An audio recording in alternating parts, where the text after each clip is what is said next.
This isn't state permit vandalism.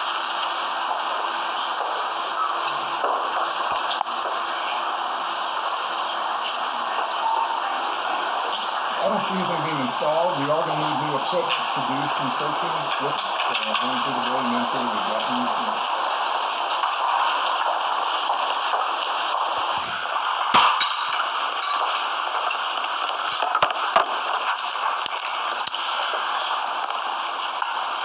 Good morning. Last night at approximately 9:30, Alex Friedman was booked into the Davids County Jail on a Class A felony vandalism charge with a $2.5 million bond. The bond amount in this case is one indication of the seriousness of his actions. You will remember he was caught on January 4th, just a few weeks after the Sheriff's Office took occupancy of this building, the Downtown Detention Center. He was disguised as a construction worker. He was arrested and charged with attempted burglary, possession of burglary tools, and tampering with evidence. Since that time, the criminal investigation has continued. We have worked in cooperation with Metro Police Department and the District Attorney's Office. Throughout the last several weeks, it was discovered that Mr. Friedman, over many months, had developed and implemented an extremely deliberate and, in my opinion, evil plan. Understand, this plan went far beyond vandalism. Ultimately, it included planting various tools, weapons, security equipment throughout this facility, all designed to assist in a massive escape plan. What disturbed me most is not that this was about an escape. It was also about loss of life. Mr. Friedman, a convicted felon and a self-described criminal justice advocate, planted loaded guns with additional ammunition inside this detention center. Men and women, like these standing behind me, face extreme challenges in this line of work every day. But to compromise their environment in such a way to put their lives in imminent danger is beyond comprehension. Keep in mind, staff working inside these facilities do not carry weapons. Let me be very clear.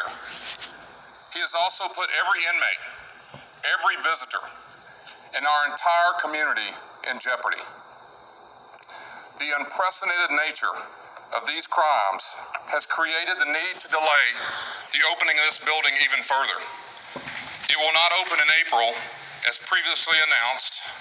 It will not open until the staff standing behind me, the leadership of the Sheriff's Office, feel confident they can do their jobs in a safe and secure way. As you know, we've already taken initial steps in this effort by replacing the locks throughout this facility. I want to let you know that Mr. Friedman is being housed at the Tennessee Department of Corrections. Due to this serious security breach, we believe this is the best decision for all parties involved. I ask that you understand this investigation is ongoing, but I'll be happy to take a few questions. Sheriff, I think the first question is, what's the point of hiding guns in an empty building? What's the thought process as to why you would do that? Could only be one reason why you would, and Mr. Friedman would know that. Mr. Friedman served time and has spent a long time advocating for safe jails and prisons. You cannot have a loaded weapon inside a facility like this unless you have one intent for that weapon. These were loaded weapons with additional ammunition hidden throughout the facility. Can you talk about where the weapons were kind of placed, the proximity, and how the inmates would have had access to them? I will let all that come out in the court. My commitment is I do not want to do one thing that assists Mr. Friedman. Who was responsible for security of this building while he was doing all that? Yeah, so we took occupancy of this building, the Sheriff's Office did, November the 1st. Weeks later, we discovered him on the night in which we arrested him in December. Up until that time, it was in the hands of General Services for the government and obviously a general contractor. Do you think he had any help at all from outside entities? There's another individual you are looking for. Do you think think the police department and the DA's office will be handling some of that. There are other people of interest to us, to them, and I think here in the near future you're going to see some of that coming out. We need the public's help in identifying them as well. These keys, have they been recovered somewhere? I'm sorry? The keys that were stolen. The keys that were taken originally have been recovered. And where were they found? I'll let that come out in the courtroom. So you're with the Sheriff's Association nationally. So is this something unique to this facility, or do you think construction of other jails are going to look at what happened here and learn something from this? We have the leaders in this agency. We have the leaders of the American Jail Association, the American Correctional Association. I'm presently the president of the National Sheriff's Association. We represent this industry nationally. This has never been done anywhere. I've had people contact me from all over the country with just the surface level knowledge of what's going on. It will forever change how correctional facilities are built. Are there any types of additional security measures that you guys are taking now because of this? Yes, we've locked down the facility in different ways. Obviously, we're not going to open it, so our staff that we're training have been displaced back into their regular assignments. From this point forward, our goal is to make sure it is safe and secure. We'll have many measures going forward to ensure that happens. We've noticed deputies outside. Are there additional deputies just manning this area? Not since November. We've had deputies on site. I want to commend the staff. I just want everybody here to understand this was identified by these staff that are working behind me in December, and had that original arrest not occurred, this press conference could be a totally different situation. Beyond just keys, you reported that there were schematics details. How did the security measures that you put in place now, is that top down? Is that a complete overhaul of the facility? Yeah, one of the things that we're going through right now is reviewing. This was all videoed. Let me just be candid with you. We have virtually everything I'm telling you is on video. And so we've watched hundreds of hours of video and identified areas that we believe were compromised. We're working through those areas. And obviously we have some more work to do in what we call sweeping the building. We're continuing to do that. There will be some equipment needed to do it. This will all come out in the court moving forward. You'll be fascinated to understand what all is going on once it comes out. So Sheriff Alex Friedman was not only a jail advocate, but he was also part of a team that you all worked with talking about this jail.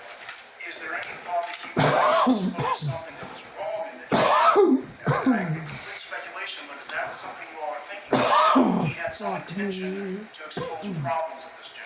Let me correct one part. We were working with him and other advocates. Actually, it was on the private facility. As you know, he was a leading advocate for anti-privatization. So he met with me and others in my team over the last year in my office, not in this building. This building never came up. This was never a part of our intent or what we were dealing with him on. I would just say, and I've had other contact with Mr. Friedman over the years, he is a leading advocate in this country and in certain areas. And so I do want to make sure that we weren't discussing this building. There was never involvement at all in our meetings, but it is true that while some of this was going on, we had some engagement with him. You're confident or not that you found everything safe in this building right now as we sit here now?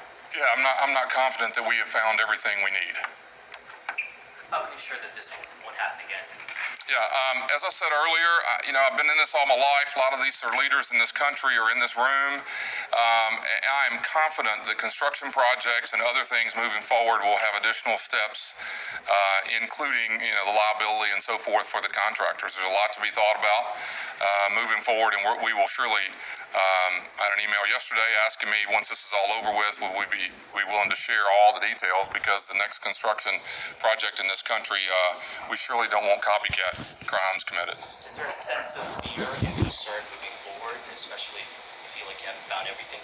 Yes, we're not going to work here until we're comfortable, and the frustration for us is that we spent 4 or 5 years designing what we believe is a building that is safe and secure.